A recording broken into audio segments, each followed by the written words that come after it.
बिहार में आने वाली है तबाही, नेपाल में हुआ डैम ब्लास्ट। इन जिलों में हाई अलर्ट, एनडीआरएफ एसडीआरएफ भी तैयार। नेपाल में गंडक नदी के ऊपरी जलग्रहण क्षेत्र में फ्लैश फ्लड की आशंका के बाद बिहार सरकार अलर्ट मोड में आ गई है। गंडक नदी में अचानक करीब 3 मीटर ऊंची फ्लैश फ्लड वेव आने की संभावना जताई गई है। इसे देखते हुए गंडक नदी से जुड़े जिलों में विशेष सतर्कता बरतने के निर्देश दिए गए हैं।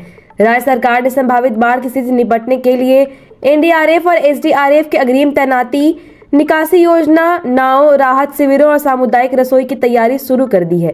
मंगलवार को मुख्य सचिव प्रत्यय अमृत की अध्यक्षता में उच्च स्तरीय समीक्षा बैठक हुई। वीडियो कॉन्फ्रेंसिंग के माध्यम से संबंधित जिलों के जिलाधिकारी और वरीय पुलिस अधिकारी भी बैठक में शामिल हुए।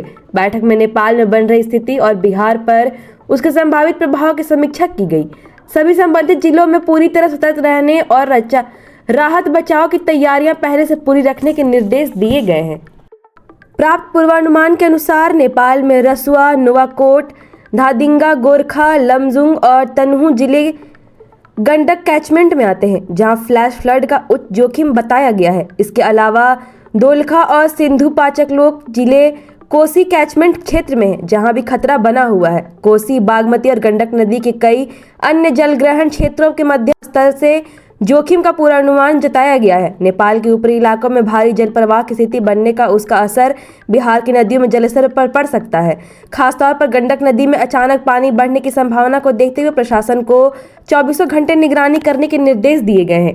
गंडक नदी के संभावित बढ़े हुए जल प्रवाह को देखते हुए पश्चिमी चंपारण, पूर्वी चंपारण, गोपालगंज, सारण, मुजफ्फरपुर और वैशाली जिले में विशेष अलर्ट जारी किया गया है। वहीं सीतामढ़ी, सिवनी समेत अन्य संवेदनशील जिलों में भी स्थिति पर लगातार नजर रखने को कहा गया।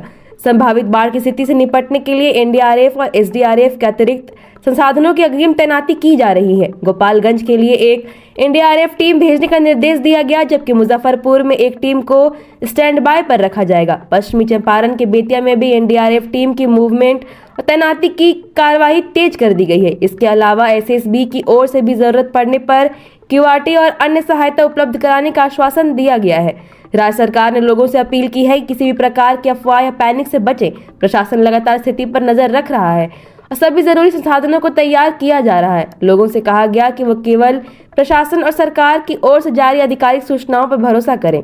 सभी जिलाधिकारियों को प्रतिदिन मीडिया ब्रीफिंग करने और सोशल मीडिया पर भी नजर रखने के निर्देश दिए गए हैं, ताकि भ्रामक खबरों और अफवाहों को समय रहते रोका जा सके। सरकार का स्पष्ट संदेश है कि फिलहाल घबराने की जरूरत नहीं है, लेकिन सतर्क और तैयार रहना बेहद जरूरी है।